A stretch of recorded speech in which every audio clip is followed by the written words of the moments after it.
Friends, मैं अभी आपको क्लास 9th में चैप्टर 9 पढ़ाऊंगी, जिसका नाम है साखिया और संबंध, जिसके लेखक हैं कबीरदास।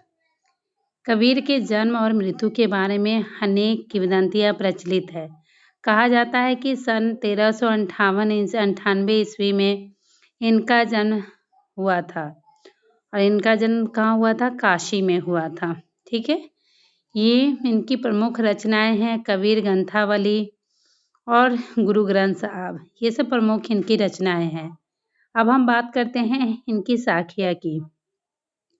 तो इनकी साखिया है मान सरोवर सुभर जल, हंसा केली कराही, मुक्ता फल मुक्ता चुने, अब उड़ी अनंत न जाही। तो इस पंक्ति में कवि कहते हैं कि व्यक्तियों की तुलना हंसों से करके बताते हैं। मान सरोवर सुभर जल, मान सरोवर को छोड़कर हंस जो है वो कहीं नहीं जाता है। ठीक है, क्योंकि उसे उसमें मोती मिलता है। तो वही स्थिति मनुष्य की होती है। वह इस माया जाल में फंसा हुआ रहता है। बहुत सारी दिक्कतें आने के बाद भी वह ये जो महाजाल है इससे बाहर नहीं जा पाता है। ठीक है, अब चलिए हम दूसरा दोहा साखिया देखते हैं। प्रेमी ढूंढत में फिरो, प्रेमी मिले न कोय, प्रेमी को प्रेमी मिले, सब भी सम्मिलित होए। तो यहाँ कवि कहते हैं कि प्रेमी यानी ईश्वर को ढूंढना बहुत मुश्किल है। वे उसे ढूंढकर आप इधर उधर जाते हो, लेकिन प्रेमी रूपी ईश्वर मिल जाने पर उनका सारा विष जो है वो अमृत के समान हो जाता है। जैसे प्रेम की खोज आप इधर उधर कर रहे हैं, लेकिन अगर जब आपको प्रेम मिलता है तो वह कैसा हो जाता है? अमृत के समान हो जाता है। उसके बाद तीसरा दोहा हम देखते हैं। हस्ती चढ़िए ज्ञान को, सहज दुलीचा डारी, स्वान रूप संसार है, भूखन दे झक मारी। हस्ती चढ़िए ज्ञान को, सहज दुलीचा डारी। यहाँ कबीर कहते हैं कि व्यक्तियों को ज्ञान रूपी हाथी की सवारी करनी चाहिए, सहज साधना रूपी गलीचा बिछाना चाहिए। संसार की तुलना कुत्तों से की गई है, जो आपके ऊपर भौंकते हैं और जिसे अनदेखा कर चलते रहते हैं। एक दिन वे स्वयं ही इसमें झक मारकर चुप हो जाते हैं। यानी आप इधर उधर घूमते हैं, लेकिन आपको कहीं भी कोई सुख नहीं मिलता है। उसके बाद हम देखते हैं जो दोहा है। पंखा पंखी के कारणे, सब जग रहा भुलान, निरपक होई के हरि भजे, सोई संत सुजान। संत कबीर कहते हैं कि पक्ष विपक्ष के कारण सारा संसार आपस में लड़ रहा है। भूल भुलैया में पड़कर मनुष्य प्रभु को भी भूल गया है। जो व्यक्ति इन सब झंझटों से ऊपर उठकर निष्पक्ष भाव से भगवान का भजन करता है, वही सच्चा मनुष्य है। तो इसमें कभी हमें यही समझाते हैं जो हमें इस संसार रूपी भूल भुलैया में बहुत नहीं घूमना चाहिए। चलिए उसके बाद का हम दोहा देखते हैं। हिंदू मुआ राम कही, मुसलमान खुदाई, कहे कबीर सो जीवता, देहू के निकटी न जाई। हिंदू राम राम का भजन और मुसलमान खुदा खुदा कहते मर जाते हैं। उन्हें कुछ हासिल नहीं होता। असल में वह व्यक्ति ही जीवित के समान है। इन दोनों में बातों से अपने आप को अलग कर लेना।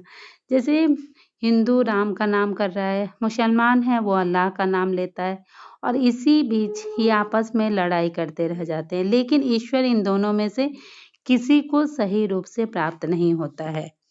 उसके बाद हम दोहा देखते हैं।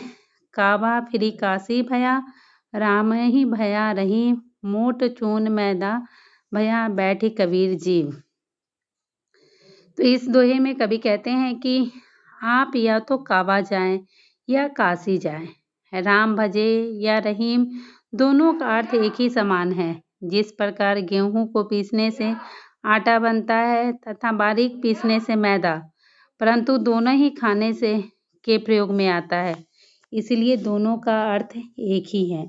यानी हिंदू के जो भगवान हैं और मुस्लिम के जो अल्लाह हैं, ये दोनों का अर्थ एक ही होता है। दोनों ईश्वर ही हैं। उसके बाद का हम दोहा देखते हैं।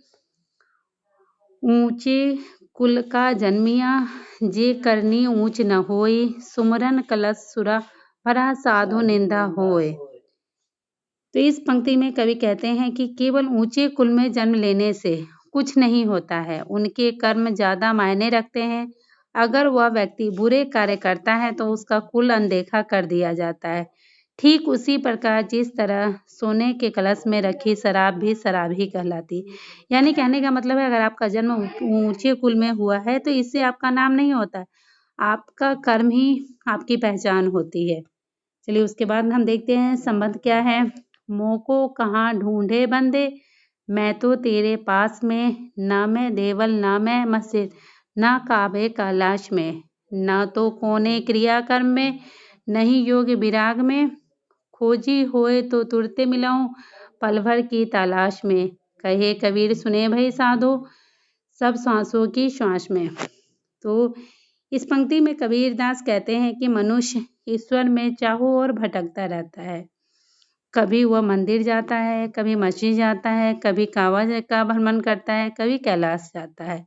वह ईश्वर को पाने के लिए पूजा पाठ तंत्र मंत्र सभी कुछ करता है, लेकिन ईश्वर सही रूप में कहाँ मिलते हैं? तो मनुष्य के अपने अंतर मन में, आत्मा में मिलते हैं। तो वो अपने अंतर मन को नहीं पहचानता है, बल्कि मंदिर और मस्जिद में घूमता फिरता है।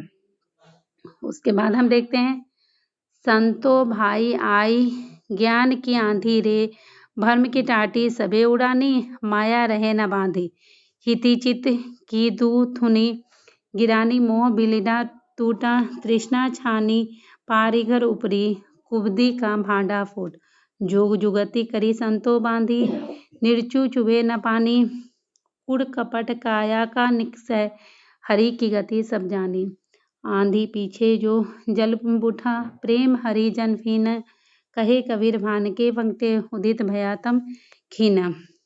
तो इस पंक्ति में कबीर कहते हैं कि ज्ञान की मात्रा बहुत ही स्पष्ट होती है। इसकी तुलना आंधी से आप कर सकते हैं। जिस प्रकार आंधी चलती है तो कमजोर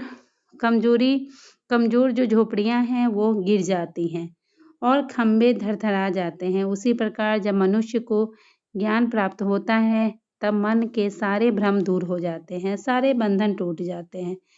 छत को गिरने से रोकने वाला लकड़ी का टुकड़ा भी खंभे को जोड़ता है, वो भी टूट जाता है, छत गिर जाती है, सारे सामान जो उसके अंदर रहते हैं वो सब नष्ट हो जाते हैं, उसका मोह भंग हो जाता है, जिससे उसके अंदर लालच मिट जाता है, मन का समस्त विकार नष्ट हो जाता है। जिनका घर मजबूत रहता है, यानी जिसके मन में कोई कपट नहीं होता है, वह साधु के समान स्वभाव रखता है, वो कभी भी हिलता नहीं है, वो स्थिर रहता है।